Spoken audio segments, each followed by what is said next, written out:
Hey everybody, this is Alzorath, and today we are playing with my Queen's Pride deck, which I kind of decided to create as soon as Dark Prophecies release. And we are into a mirror match against another Zana Miss. Their name is Blackjack9, and they get to go first. Now, the reason I named it Queen's Pride is because of a key card in here, which is King's Pride. This relies on using the Hasted Ally Fleet-Footed Messenger to kind of launch a surprise attack, because he'll come into play as a 3/6 with King's Pride out. Now against another another Zana, sorry, last match was against a Serena.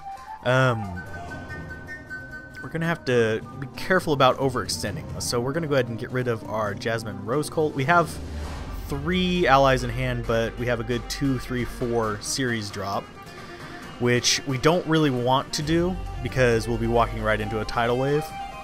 Now they're going first, so we can use it to flip the board with our own tidal wave, because they're probably going to set up for the same or a similar drop.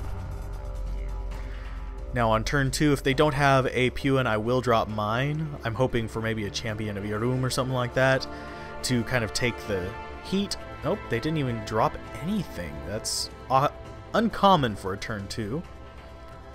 Let's go ahead.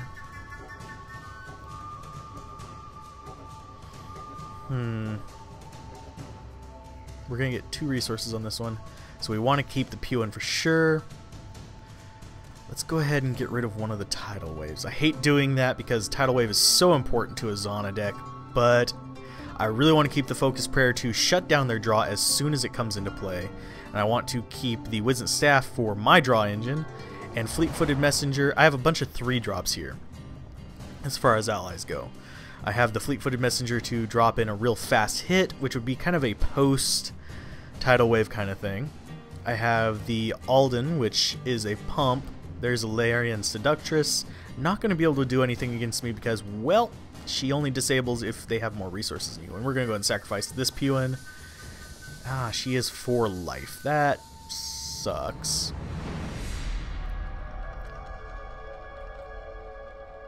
Go ahead and cast the Jasmine. We're going to go in against the Zana for 2. Because, well, the Priestess is, the Seductress, I just called her a Priestess, is not going to be able to kill either of my allies unless he drops out an Alden. And if he drops out an Alden, I'll just counter Alden and kill it with my Jasmine, while hopefully disabling one of his abilities. Now, if he doesn't drop an Alden, he's going to go ahead and send my Jasmine to my deck, and he's going to come in with his Seductress against me probably. Yep, boom. Now this turn I can drop my Wisdom Staff.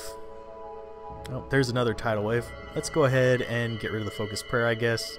Really hate doing that. I probably should have gotten rid of the Fleet-Footed Messenger, but here comes the Wisdom Staff. We're going to go ahead and use its ability to draw a card. There's a King's Pride. That is a lovely card to draw. We're going to go ahead and attack the... Let's see. Let's go in against the Zana Mist. Boom, for 2 damage, and end turn.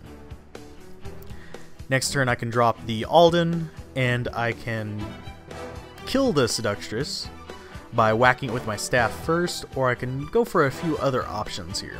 Turn 5 drops. I have Tidal Wave at my disposal, which so do they. I have not really much else. I can cycle stuff back in with the Fleet-Footed Messenger if I really want, which I will start taking advantage of, which is one of the reasons why I like that card. There's a Book of Curses, which kind of sucks for me, but it's not too bad. I'm going to go ahead and come in with what? Nope, they're going to come in with Seductress, knocking him down to 1 life and her down to 3. If I pulled a Focus Prayer right now, that would be awesome. But I did not.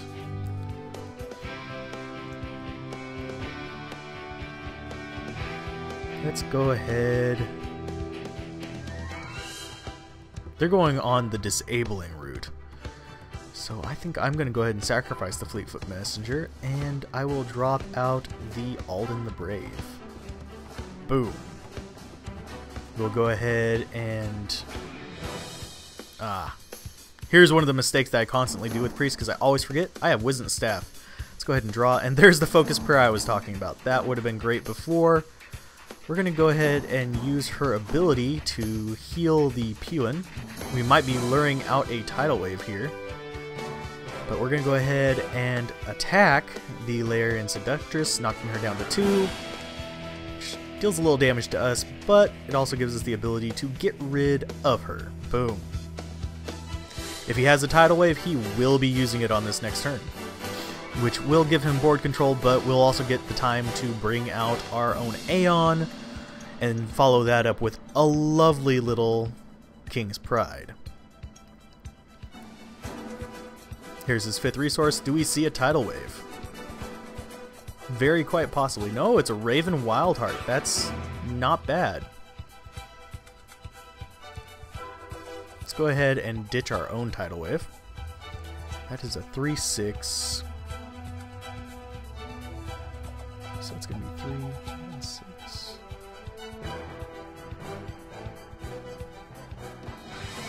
Let's go ahead and draw. And we get the other tidal wave. That's perfectly fine. We're going to go ahead and focus prayer. The Book of Curses. Boom. We will cast out the Fleet-Footed Messenger, which becomes a 2/5. And we'll go ahead and attack her with him. I think is the... Nope.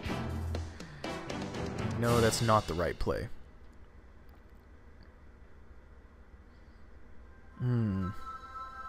He's 3 damage. I hate throwing Alden under the bus like this, but we're going to go ahead and hit her with Alden, which is going to knock him down to 1 life. Then we're going to go ahead and attack her with Pewin, which is going to kill her off and leave me open to deal 2 damage with my Fleet-Footed Messenger, knocking him down to 20 life, and I'm fairly overextended into my allies, and we're going to go ahead and end turn there. I have my draw engine up, so we can somewhat overwhelm them with allies as they do not have their draw engine up, and we will be able to shut it down fairly reliably with the amount of allies we have in hand. They're probably waiting for their own personal tidal wave. We're going to hold on to ours just in case they are able to flip the board with that. Next turn, I am looking at using the King's Pride, although I don't really have anything I can sacrifice to it. He's going to go ahead and sacrifice my Wisdom.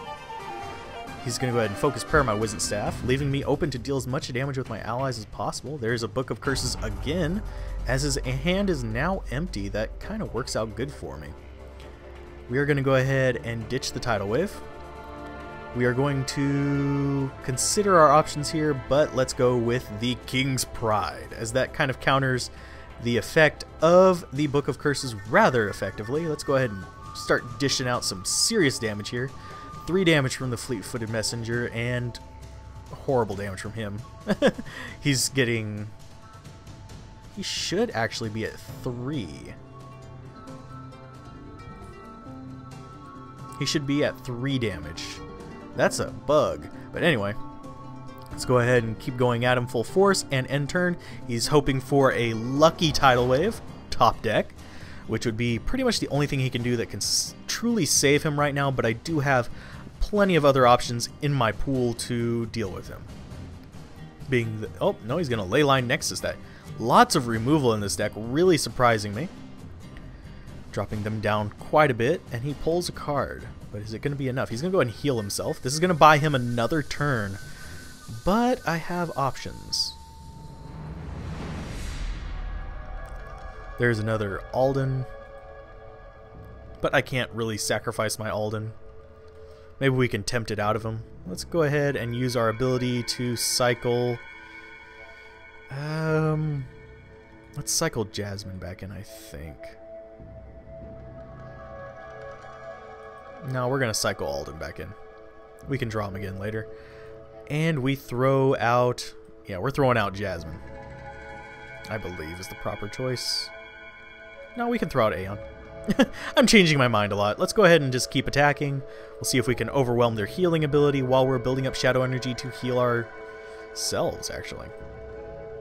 Let's go ahead and attack there. Oh, and I just realized that it's not a bug. It's because of Book of Curses. Someone's going to call me out on that.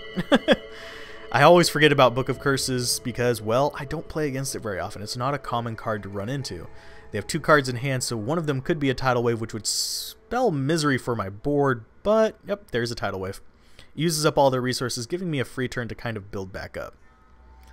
And hopefully I'll pull something really nice with my... Oh, she's going to go ahead and heal. Hopefully I'll pull something really nice. See? Nope, it's just another Aeon. Let's go ahead and we'll cast him out. He can stand in the way. And we'll go ahead and hold on to our Shadow Energy. Save it for whenever we really need it. We should be able to get rid of that Book of Curses fairly easily once we pull another Focused Prayer, but we do not have 4 Focused Prayers left in here because I sacrificed a few early on. There's going to be their own King's Pride. We will whittle that away very easily. As we start bringing out more allies, they are cardless in hand, and we are about to pull more stuff. Here's another Aeon. That's our 3rd one. And we're going to go ahead and... Nope, not quite yet. We're going to drop out the Jasmine. We're going to use his ability to pump her. Boom. And we'll come in to start diminishing the damage on that King's Pride. Boom. Down to 4 durability. Still don't need to use our ability just yet. We'll start using it to heal ourselves once we get up to about 5 or 6 Shadow Energy, because we don't really want to waste it just yet, considering we're still fairly close to max life.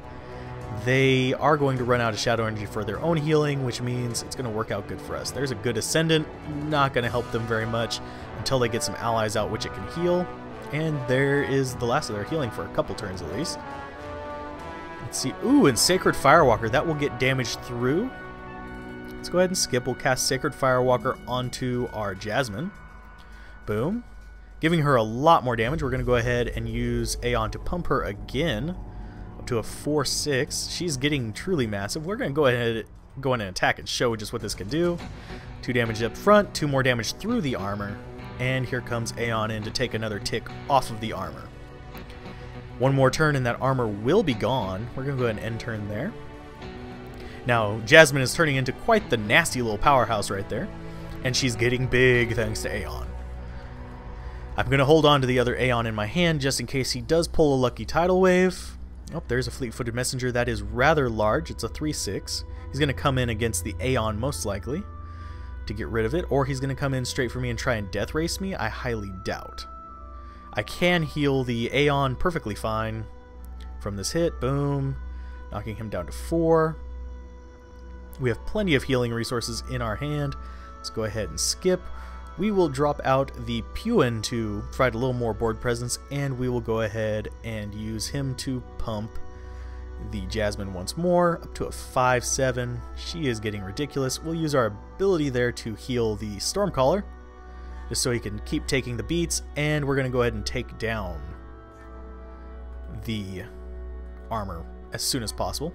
Now, the Fleet-Footed Messenger will heal up this next turn from the damage that the Aeon dealt to him, but now he's only going to be able to deal 1 damage, which is not a threat. I can one-shot him with my Jasmine. If he tidal waves, it's going to take him all away anyway. He can use the Fleet-Footed Messenger to rotate this card to possibly pull a second card, which would be a tidal wave possibly. Nope, here comes a Raven Wildheart. She's going to die in 1 hit. Let's see. He's going to go ahead and heal himself. I might be able to kill him off this turn. Let's go ahead and look at our damage output. That's going to be 2. Oh, here comes the Fleet-Footed Messenger in. Probably against the Aeon again. Yeah. Nothing to really worry about there. It's just ping damage, and it's not going to kill him off. Let's go ahead and skip. Let's look at our damage. We've got 2 from him. We've got 7 from her. That's going to be 9, 10. 10 damage total, and they've got 11 life. If we go ahead and pump her, boom, she's up to 6 damage on face value. We can probably kill him off. Let's go ahead and attack. Boom, and a boom, knocking down to 3. Attack with him, knock him down to 1, and then with the Puin we will finish him off. And that is good game. This is not ideally how this deck would play, but hey, you go for what you can get, and this is one of the reasons why Zana is so advantageous. She can recover very easily. But yeah, this has been another Shadow Era commentary. If you guys enjoy it, be sure to like, comment, and subscribe. And be sure to check out my channel for more Shadow Era content more reliably, as well as other games, because I am a variety gaming channel. But yeah, keep gaming, have fun, peace out. This has been Alzorath. I will see you guys next time. Bye.